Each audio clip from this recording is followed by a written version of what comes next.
Aujourd'hui, je me suis arrêté sur cette phrase de Jésus, « Je vous laisse la paix, je vous donne ma paix ». Dans ce temps pascal, nous sommes invités à vivre, à apprendre à vivre cette vie nouvelle que Jésus nous donne.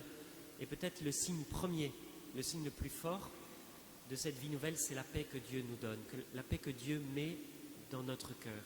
Si vous avez fait l'expérience de Jésus qui vous aime, certainement vous avez expérimenté en même temps cette paix qu'il veut nous donner.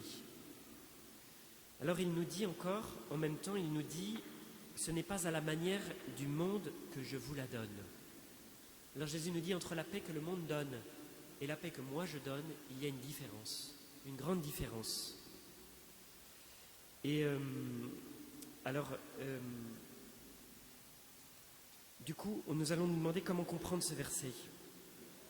Quelle différence y a-t-il entre la paix du monde et la paix que Jésus donne? Et comment recevoir la paix qui vient de Dieu? La paix du monde, on pourrait dire, elle ressemble beaucoup à ce qu'on appellerait un bien-être. Les circonstances sont bonnes, vous voyez, je suis bien. Je suis à la plage, j'ai un petit verre de rosé à la main, ou voilà, je suis chez moi en train de faire un barbecue. Voilà la paix du monde. Du coup, c'est une paix qui vient de l'extérieur vers l'intérieur. Du coup, elle a la caractéristique d'être à l'extérieur de moi-même, on pourrait dire superficielle. Hein. Je suis bien, je suis tranquille. Voilà. Je suis bien, je suis tranquille extérieurement, mais en fait, j'ai des problèmes dans mon cœur. Et ça peut être lourd, très lourd dans mon cœur, et du coup, je peux avoir l'apparence de la paix, mais au fond de moi, je ne suis pas tranquille. Voilà. C'est une paix aussi fragile, comme elle vient de l'extérieur. Il suffit que les circonstances extérieures changent pour qu'aussitôt la paix disparaisse. Si jamais quelqu'un vient me déranger, c'est pour ça qu'on dit fiche-moi la paix, laisse-moi tranquille. Vous voyez ? Du coup, c'est une paix qui est fragile et qui dépend beaucoup de ce qu'il y a autour de moi, d'un environnement favorable. Et du coup, elle est comme incontrôlable. Si mes voisins sont ennuyeux, ben je perds la paix. Si à l'intérieur de ma famille, c'est difficile, ben je perds la paix. Alors, comment faire? Quelle différence avec la paix de Jésus, plutôt? La paix de Jésus, on pourrait dire, c'est une paix inaltérable. C'est une paix constante, c'est une paix durable. En fait, c'est le contraire de la paix du monde, qui est de l'extérieur vers l'intérieur. La paix de Jésus est une paix qui vient de l'intérieur de nous-mêmes. C'est une paix qui vient à l'intérieur de notre âme, et même si à l'extérieur ça peut être agité, l'intérieur de notre cœur, de notre âme peut rester dans la paix avec Jésus. Un peu comme la mer qui, en surface, peut être dans la tempête, mais en profondeur est toujours calme. Alors ça, c'est l'image de la paix de Jésus. Si on a la paix de Jésus, l'intérieur de notre âme est en paix, même si je suis dérangé, même si je ne suis pas au mieux, même si il peut y avoir de l'agitation à l'extérieur. Voilà, du coup, la paix de Jésus peut être vécue en toutes circonstances. Que l'extérieur soit calme ou que l'extérieur soit agité.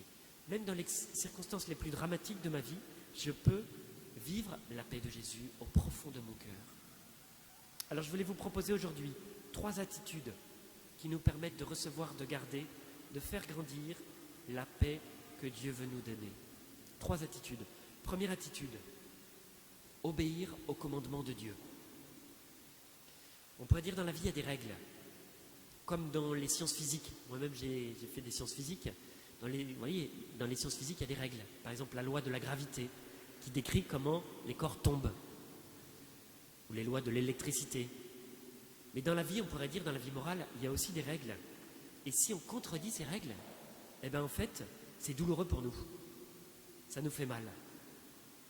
Non pas parce que Dieu nous punit, non, Dieu est bon et ne nous punit pas, mais parce que si on fait quelque chose qui contredit notre être profond et les règles profondes qui nous donnent la vie et le bonheur, eh bien du coup on souffre. Voyez ? Le monde nous dit tu peux faire ce que tu veux. Dieu nous dit ne fais pas ça. Si tu fais ça, tu vas être malheureux parce que ça contredit ce que tu es intérieurement et ce que tu dois faire pour être heureux. Dieu nous donne du coup, dans la Bible, des principes pour être heureux, pour vivre en paix, des principes pour réussir notre mariage, des principes pour réussir la vie de notre famille, des principes pour nous aider à vivre en relation avec les autres, des relations harmonieuses, des principes pour vivre en société, des principes pour apprendre à prier Dieu et à vivre en harmonie avec lui. En fait, des principes pour tout. Et plus on les observe, plus on a la paix dans notre cœur. C'est aussi simple que ça. Je pensais à une parole qui était écrite chez ma grand-mère. Il y avait un petit cadre. C'était marqué dans ce petit cadre, texte anonyme déchiffré sur un vieux calvaire. Et ça disait ceci: je suis la lumière et vous ne me voyez pas. Je suis le chemin, vous ne me suivez pas. Je suis la vérité et vous ne me croyez pas. Je suis la vie, vous ne me cherchez pas. Je suis le Seigneur, vous ne m'obéissez pas. Je suis votre Dieu et vous ne me priez pas. Si vous êtes malheureux, ne me le reprochez pas. On peut dire c'est un peu sévère. C'est un peu sévère, mais parfois c'est ça qui nous arrive. Vous voyez, on en fait qu'à notre tête, on ne suit pas les conseils que Dieu nous donne, on ne l'écoute pas, on ne se tourne pas vers lui, et après on dit vraiment Dieu ne m'écoute pas, vraiment je suis triste, vraiment je suis malheureux. Mais en fait, la première source de paix, c'est d'aligner notre vie sur les conseils que Dieu nous donne. Vous voyez, les interdictions que Dieu nous donne dans les commandements, par exemple, sont comme des panneaux interdits qui nous disent si vous prenez ces chemins, c'est des mauvais chemins. Ça va vous faire souffrir. Ne le faites pas. Alors du coup, la première source de paix, c'est respecter, obéir, respecter les commandements que Dieu nous donne, qui sont des commandements sages, qui sont une sagesse pour guider nos vies. Deuxième attitude, c'est recevoir la miséricorde de Dieu sur nos vies. La miséricorde de Dieu, c'est l'amour de Dieu qui console, qui guérit, qui pardonne. En fait, ça va un peu avec le premier principe. Parce que si on essaye d'appliquer le premier principe, on se rend compte que régulièrement on n'y arrive pas, ou alors régulièrement on fait des incartades, alors du coup on a besoin de la miséricorde. La miséricorde va avec. La miséricorde, c'est cet amour qui nous console, qui nous pardonne. C'est très libérant. C'est ce qu'il y a de plus libérant. Ça nous libère de nos culpabilités vis-à-vis de nos erreurs, vis-à-vis de nos échecs, vis-à-vis de nos péchés. Le péché, c'est le mal qu'on a fait. Alors, en recevant la miséricorde de Dieu, qui est comme le pardon de Dieu, qui vient nous dire « Allez, tout ça, c'est du passé, maintenant, reprends le bon chemin », et bien du coup, on a une espèce de respiration, vous voyez, de libération, et on reçoit la paix. Ça se vit fortement dans la confession. Ça se vit fortement dans la confession. Moi, j'ai observé que parfois, quand je suis agité et que je vais me confesser, le lendemain, le soir même, je dors hyper bien. Après, ça ne dure pas éternellement. Mais la première nuit après la confession, vous voyez, comme ça me donne la paix, et du coup, après, je me repose bien. Vous voyez. Peut-être ça fait la même chose chez vous. En tout cas, la réconciliation nous donne la paix. Et la confession, la miséricorde, c'est se réconcilier avec Dieu, avec nos frères et avec nous-mêmes. C'est les trois réconciliations qu'on doit vivre. Avec Dieu, avec nos frères, avec nous-mêmes. Et du coup, en recevant le pardon de Dieu, et bien du coup, nous sommes réconciliés, nous sommes libérés et nous recevons la paix. Du coup, je vous pose la question, ça fait combien de temps que vous n'êtes pas confessé? Si ça fait un peu longtemps, revenez vers la confession. Franchement, vous n'en tirerez que des bénéfices. Le plus difficile, c'est d'aller s'asseoir auprès du prêtre qui confesse. Si vous ne savez pas comment faire, après vous lui dites, ça fait très longtemps, peut-être je ne me suis jamais confessé, aidez-moi. Et puis voilà, vous allez recevoir le pardon de Dieu.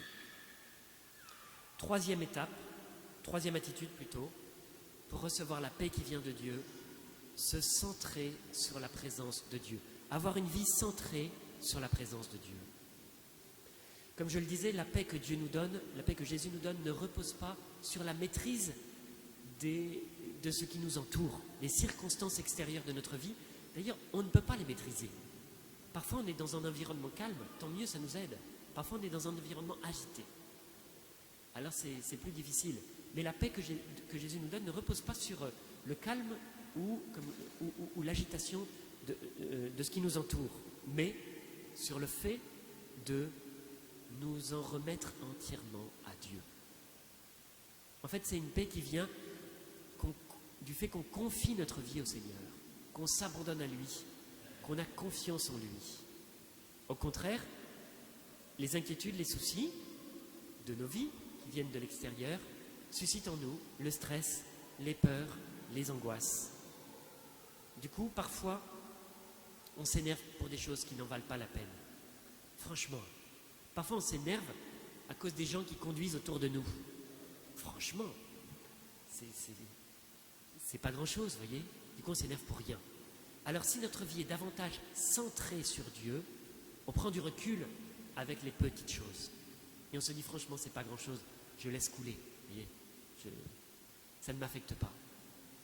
Et puis, deuxième chose, parfois on s'énerve pour des choses qui nous dépassent. Là, c'est le contraire. Vous voyez, des choses qu'on ne maîtrise pas. On ne maîtrise pas notre patron, est-ce qu'il est agité, est-ce qu'il est énervé, voilà. On ne maîtrise pas les gens qui nous entourent. Enfin, il y a beaucoup de choses qu'on ne maîtrise pas. Et parfois, on se met en colère contre ça.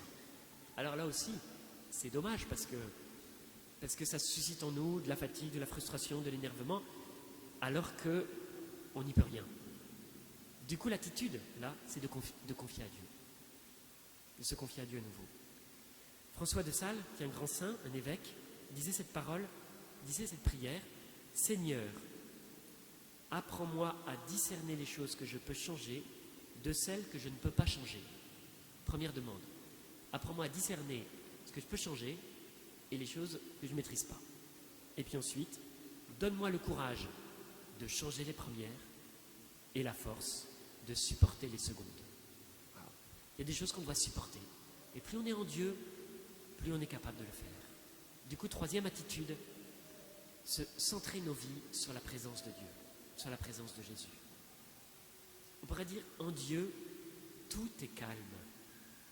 Tout est calme en permanence, toujours. Et être en Dieu nous permet de vivre dans la paix. Je pensais à cette prière de Thérèse d'Avila qui dit que rien ne te trouble, que rien ne t'épouvante, tout passe, Dieu ne change pas. La patience triomphe de tout, qui a Dieu ne manque de rien, Dieu seul suffit. Si j'ai Dieu, je ne manque de rien, ça me suffit. Alors, que Dieu nous donne cette grâce d'obéir à ses commandements, de recevoir sa miséricorde et de nous centrer sur lui. Ces trois choses sont liées. Regardez le premier verset de notre évangile d'aujourd'hui. Si quelqu'un m'aime, il gardera ma parole. Observez les commandements.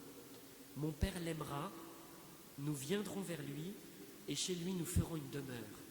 Il y a un lien direct entre la présence de Dieu dans nos vies et le fait qu'on obéisse aux commandements. Et si Dieu est dans notre cœur, il nous donne la paix. Nous avons sa miséricorde. Alors Seigneur, donne-nous cette grâce de vivre en toi pour que nous ne puissions manquer de rien et nous suffire de toi. Amen.